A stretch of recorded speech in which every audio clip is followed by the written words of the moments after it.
ఈ ప్రపంచంలో జరిగే ఏ ఉద్యమాలు కూడా ఉద్యమం చేసేటువంటి వ్యక్తి ఎక్కడ కూడా క్యారీ ఫార్వర్డ్ చేయడు సార్.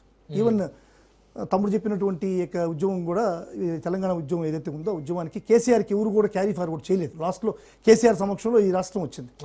ఈ రాష్ట్రాన్ని వచ్చి సాధించే టైంలో కేసీఆర్ గారికి అంతకు ముందున్నటువంటి నాయకులు ఎవరు కానీ ఉద్యమ స్ఫూర్తితో కేసీఆర్ని బలోపేతం చేయలే. ఆయన అంతటికి ఆయన ఆ ఉద్యమాన్ని తీసుకొని ఆ ఉద్యమాన్ని ముందుకు తీసుకుపోయేటువంటి ఒక నాయకత్వం చాలా మంది చేశారు. ఎవ్వరు కూడా కేసీఆర్కి ఇవ్వలేదు దాన్ని. ఏ ఉద్యమం ప్రపంచంలో జరిగే ఏ ఉద్యమాలైనా అంతే, ఎవరు క్యారీ ఫార్వర్డ్ చేయరు, వీళ్ళు నా నాయకుడిని చెప్పడం. ఇప్పుడు ఏమో రేపు కిరణే ఈ స్ఫూర్తితో ఈ ఉద్యమం నడిపించచ్చేమో, పెద్ద నాయకుడు అవ్వచ్చేమో, ఈ ఉద్యమం కాపు నాయకుడు అవ్వచ్చేమో, చేయించాము, తప్పులేదు. ఎవరైనా సరే ఆ ఉద్యమ స్ఫూర్తితో ఉద్యమంలో నాయకుడు పుట్టి ఆ ఉద్యమాన్ని ముందుకు తీసుకెళ్ళాలి. ఇది ఉద్యమ స్ఫూర్తి. ఇంకా ఇప్పుడు ఈ యొక్క సభలో తీసుకొచ్చి ఏదైతే ఈ యొక్క ముద్రగడ పద్మనాభం గారి యొక్క సంతాప సభలో ఈ ఎమ్మెల్సీ గారు కానీ బోండా ఉమా ఎమ్మెల్యే కానీ చేస్తున్నటువంటి వ్యాఖ్యల్ని నేను ఒక దీంతో నేను నా అభిప్రాయం చెప్తాను. దీన్ని శ్మశాన వైరాగ్యం అంటారు సార్.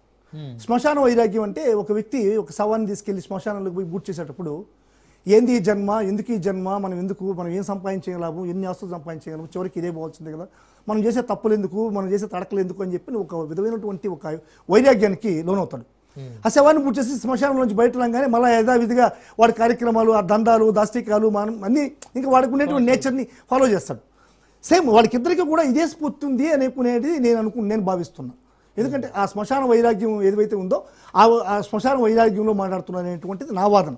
ఇది ఖచ్చితంగా ముద్రగడ పద్మనాభం గారి యొక్క ఆలోచన విధానాన్ని, కాపు ఉద్యమాన్ని ముందుకు తీసుకుపోవాలా, కాపులకి నేను సహాయపడాలా, కాపు జాతిని నేను రక్షించాలా, వాళ్ళకి రిజర్వేషన్స్ కానీ ఇంకొక కాపు ఈ యొక్క యువత ఏ విధంగా ఆకాంక్షిస్తుందో ఆ ఆకాంక్షలు ముందుకు తీసుకుపోవాలన్నటువంటి ఈ యొక్క కోరిక నాకైతే బోండా ఉమా గారి దగ్గర కనిపించట్లేదు.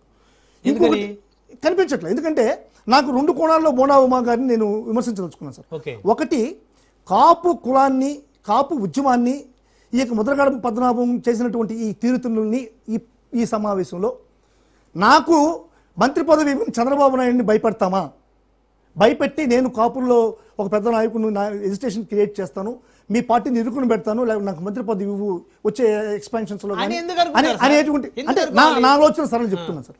అనే విధంగా బోండా ఉమా గారు మాట్లాడుతున్నారా? అదేవిధంగా నేనేం చెప్తున్నానంటే మా ఎమ్మెల్సీ గారు సపోర్ట్ చేశారంటే కాపు ఉద్యమానికి నిజంగా బోండా ఉమా గారు చేస్తే కాపులంతా ఐక్యం కావాలనేటువంటి కోరిక బోండా ఉమా గారికి ఉంటే మా ఎమ్మెల్సీ గారు కాదు, మా పార్టీ కూడా ఖచ్చితంగా దానికి సపోర్ట్ చేస్తుంది. మా కాపులకి వెనుదండు మా వాళ్ళందరూ కూడా ముందుంటారు. ఫస్ట్ ఏదైతే ముద్రగడ పద్మనాభం గారి యొక్క సంతాప సభలు మాట్లాడినావో ఆ సంతాప సభ పోయినప్పుడు ముద్రగడ పద్మనాభం ఆశయాల్ని, ముద్రగడ పద్మనాభం ఆలోచనలు కూడా మనం కన్సిడర్ చేయాల్సి వస్తుంది, చేయాలా. ఫస్ట్ నువ్వు ముద్రగడ పద్మనాభం యొక్క సంతాప సభలో మాట్లాడేటప్పుడు ఫస్ట్ ముద్రగడ పద్మనాభం పట్ల మీ పార్టీ వైఖరి ఏంది అనేటువంటిది ఫస్ట్ బోండా ఉమా గారు ఆలోచించాలి.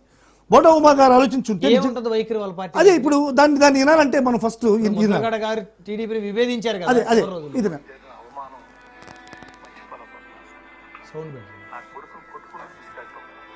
నా భార్య లంచకానా లేకవే అని రెక్కకి లాగమండి, నా కోడల్ని లంచకానా అంటే ఇది వినుంటారు సార్. నేను ఎందుకంటే ఒకసారి గుర్తు చేస్తున్నా, ఎందుకంటే గుర్తు చేయాల్సిన సమయం కూడా కాదు. ఎందుకంటే ఈ వ్యాఖ్యలు ఎప్పుడు చేసినా ఎక్కడ టీవీలో వచ్చినా కానీ నేను భయపడి బాధపడి నేను వెళ్ళిపోతాను నేను అనేటువంటి ముద్రగడ నెక్స్ట్ డైలాగ్ అదే వెళ్ళిపోతాను అనేటువంటి డైలాగ్ చెప్పున్నాడు ఆయన పద్మనాభం గారు.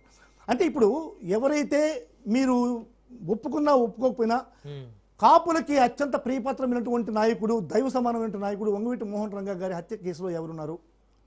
ఇదే విధంగా ముద్రగడ పద్మనాభం గారి ఆలోచన, ముద్రగడ పద్మనాభం గారు ఏ విధంగా మాట్లాడారు, ఏ పార్టీని గురించి మాట్లాడారు, ఎవరి గురించి మాట్లాడారు అనేటువంటి ఒక వ్యక్తి సాన్నిహిత్యంలో ఆ వ్యక్తి నడిపేటువంటి ఒక పార్టీలో మీరుంటూ ఈరోజు ముద్రగడ పద్మనాభం ఆశయ సాధనం కోసం నేను పనిచేస్తానని చెప్పి ఆయన సంతాప సభలో తీసుకొచ్చి చెప్పి నేను కాపులకి అందరినీ కూడా ఐక్యం చేస్తానని చెప్పడం అనేటువంటిది అవివేకమైనటువంటి మాట.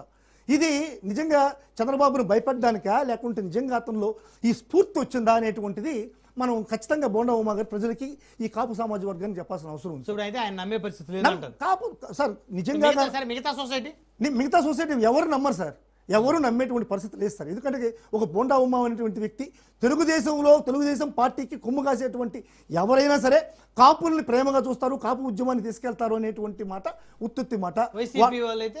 వైసీపీ వాళ్ళైతే కనీసం ఒక 50 to 60% అయినా తీసుకుపోవడానికి ఉంది సార్. కొంచెం ఉన్నా మాకు ఆ దృక్పథం ఉంది. కాపుల్ని కాపాడాలా, కాపుల్ని ముందుకు తీసుకెళ్లాలనేటువంటి దృక్పథం జగన్మోహన్ రెడ్డి గారిలో ఉంది. కొంచెం ఆ ఉండేటప్పుడు మేము కాపులకు ఏ విధమైనటువంటి ఇంపార్టెన్స్ ఇస్తున్నాం అనేటువంటిది మీకు అందరికీ తెలుసు.